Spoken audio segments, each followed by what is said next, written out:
Everybody out there, this is Seto, and as you can see by today's playmat of the Egyptian gods, we are going to be doing a deck opening of the Egyptian gods starter decks, structure decks, whatever you want to call them, right? And you know, a lot of you guys have been asking me, Seto, are you going to be doing deck updates / deck profiles of the Egyptian god decks that you already have and the new stuff coming out? My question to you is this. Is Seto Kaiba the best duelist of all time? You know, the best duelist across all the different Yu-Gi-Oh animes. Is he the best? If your answer is yes, then you know the answer. If it's no, then, you know, you probably don't know the answer then. You don't know real Yu-Gi-Oh! So, without further ado, let's open the worst of these two structure decks. You know, Slifer the Sky Dragon, the executive producer, you know, played by the worst duelist of all time, worse than Joey Wheeler, Yugi Moto. Because, you know, Yugi never beat Seto Kaiba, right? He never beat Seto Kaiba, right? You know, that one time at Duelist Kingdom, Kaiba beat Yugi. You know, we will never forget that. There was no, you know, no plot armor, no nothing like that. You know, nothing, no pulling of the strings, of the heartstrings, you know, not to do something wrong. Yugi lost to Kaiba, right? So yeah, we can't open the, you know, the Obelisk one first because that's sacred. That's the best Egyptian god by far. You know, that he will torment you. We're going to open this Slifer the Sky Dragon one. So I love reading the back of these in the most epic voice of all time because it is just fun. And if you don't, then what are you doing opening structure decks? Slifer the Sky Dragon, whose power grows with each card in your hand, finally has his very own structure deck. This deck includes the new spell card, Thundering Force Attack, to destroy your opponent's monsters and draw a card for each monster you destroy.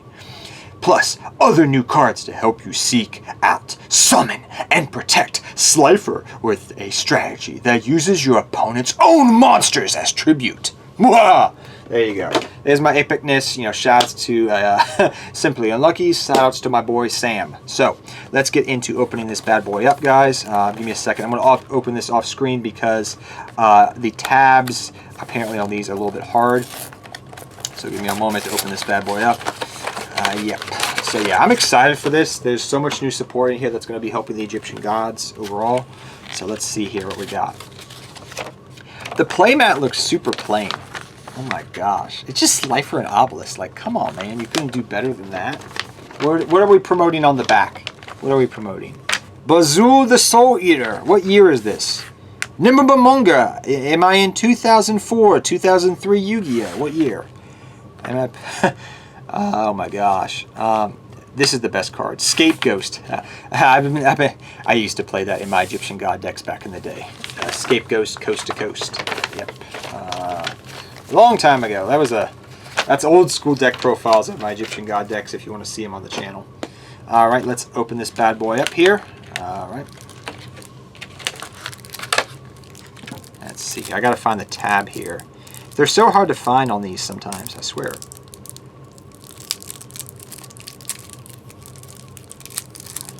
Let's see here.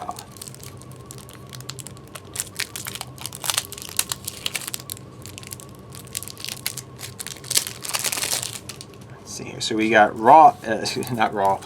Slifer the Sky Dragon. That's really cool. Cross Souls. This is probably the best new support for all the Egyptian god decks out there. This is a staple 3 of in any build. Hands down. Great card. The fact that it's a quick play spell is actually additionally awesome. So great card. Thundering Sky Force Attack. This is a card that you're going to just play if you're playing Slifer the Sky Dragon. As you guys know, I've played Egyptian god decks for a very, very, very, very long time. I was probably one of the first people on YouTube to try to combine all 3 into a legit deck profile that was physical. And you can literally type in Egyptian god decks from the last 4 years and you'll see them. Not to toot my own horn, but this one's good, but only if you're playing Slifer the Sky Dragon deck. The Millennium Seeker. This is a card I played around with, but it's a little bit situational. I love the artwork, but I don't know if I would run it more than a 1 of. Ultimate Divine Beast. This card's kind of fun to play around with. This is one of those new cards that I was just testing out. I like it. I don't know what ratio I would play of it. Maybe a 1 or 2 of, but more play testing needs to be done. We have Obelisk the Little Angel. This card's kind of fun. I've been playing around with different builds of this. Reactor Slime. This came out of the Millennium set with the Raw support. And when I found out this was a super rare, I just lost my mind, because this is so cool that this is a super rare, because this is probably one of the best new Egyptian God supports that we've gotten, you know, overall, including the structure deck. So to see it got that rarity bump is awesome. Harpy's Feather Duster got a reprint as a super, so it's very accessible now. That's awesome. I don't know if it's still holding the $5 price tag, but it's half the price of one structure deck, and it's in both of them, so that's awesome.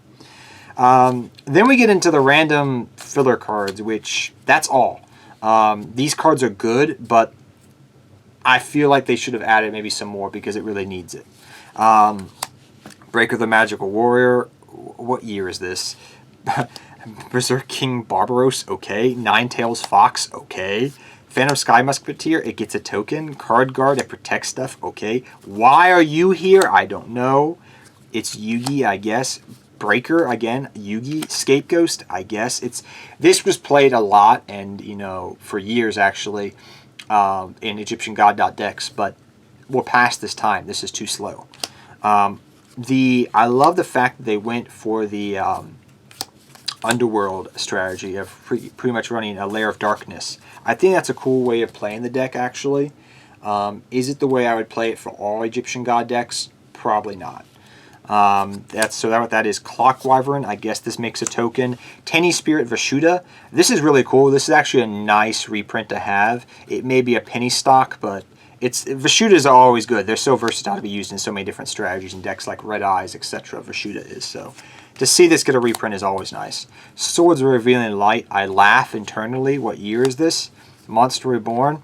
Yes, that's awesome. Never going to get upset about that. Book of Moon. Still a good card, even if it's at 1, but not as good as it used to be. Enemy Controller. Why is this in the Yugi one? It should be in the Kaiba one. Pot of Avarice. Nice reprint. Monarch Stormforth. Cool. Supply Squad. Yeah. Card Advance. This card used to be worth something a lot more, but then we got a reprint, I think it was, in the Speed Duel set. But to see a reprint of this is a necessity.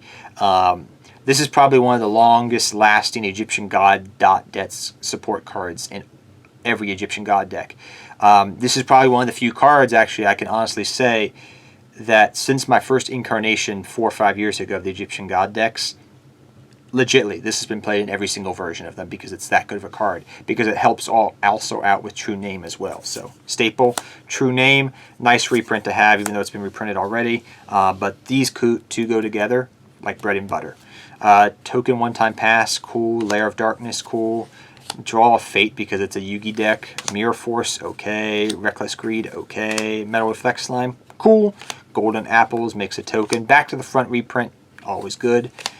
And then we get a whole bunch of Speed Duel stuff, I guess. Cool. So that's that. Honestly, to be honest with you, it has some decent reprints. I am going to be honest with you. If you're trying to play these decks out of locals, a lot of this filler stuff is not going to be used.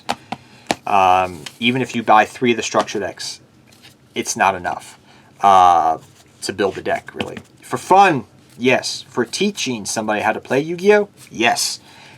But trying to create the deck, no. No. That's not going to work out. So next up, we're going to open the Obelisk the Tormentor structure deck, guys. I always read the back of these as well.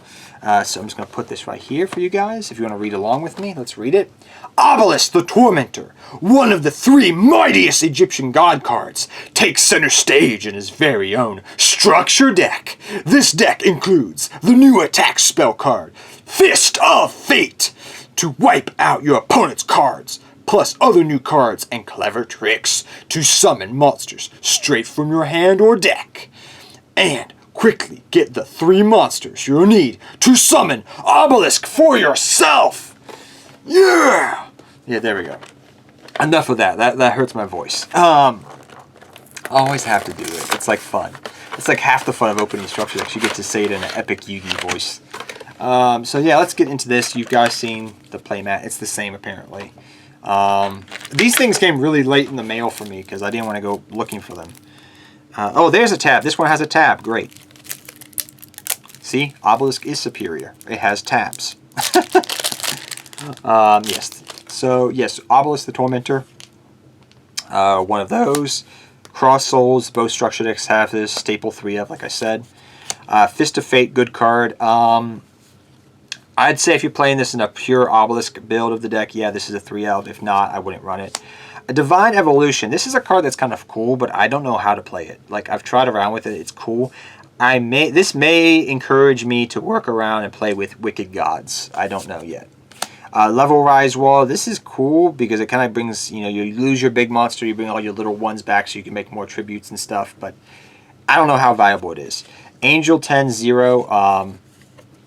Nice card, but this is pretty much a good card along with the other Angel. This is kind of a new way of playing it.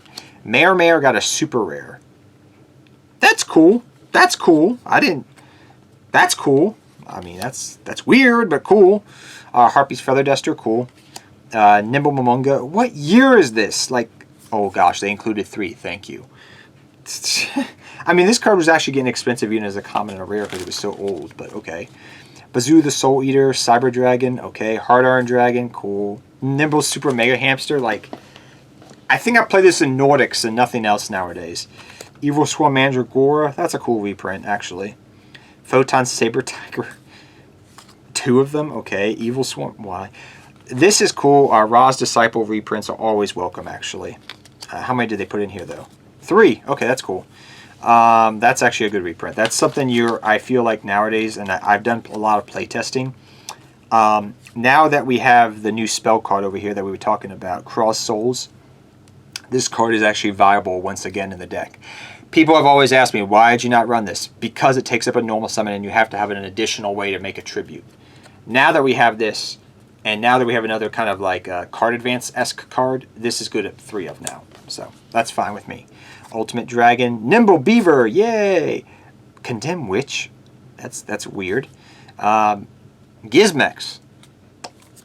All right, Brain Control, cool. Monster Reborn, cool. Okay. Pot of Avarice, okay. Double Summon, I guess. Chalice, Lance. Chalice is still good, I mean, but it's gotten so many reprints, it's not worth it. Forbidden Dress, Supply Squad, the Monarch Storm 4th, okay. Call of the Haunted. I like how they added 2 different Monarch cards, that's funny. Cloning, that's a Kaiba card. Drowning Mirror Force, always a nice reprint, actually. This is probably one of the better Mirror Forces along with Storming. But they should have included Storming instead of regular Mirror Force, but okay. Overall, if you can buy the singles, buy the singles. I mainly brought these guys because I wanted to do a structure deck opening for you. I brought the singles for everything else because it's just this stuff is cool. Like the filler is cool, but it's not like it leaves something to be desired. Like a lot of this is just going to go in my commons box. Not all of it, like Monster Reborns and some stuff like Pot of Avarice, etc. I'm going to pull those out, but everything else is just like But besides that, the cards are really nice. I like the hollow reprint of Reactor Slime. I like that we finally have this stuff. Cross Souls, we have all these different things. And I like the fact that now, legitly, you can build 3 separate Egyptian God decks, and you can also build one which includes all of them. It's going to be very similar to the way I profiled it last time with the new cards inserted, with the ratios when it comes to the Egyptian gods, but we'll also be doing individual deck profiles as well. So expect that, guys, in the near future. And until next time, take care, have fun dueling, good luck dueling. Hope you guys all enjoyed this fun opening. I just wanted to have fun with it, and I'll see you guys next time. Take care, everybody, and good luck dueling to all of you.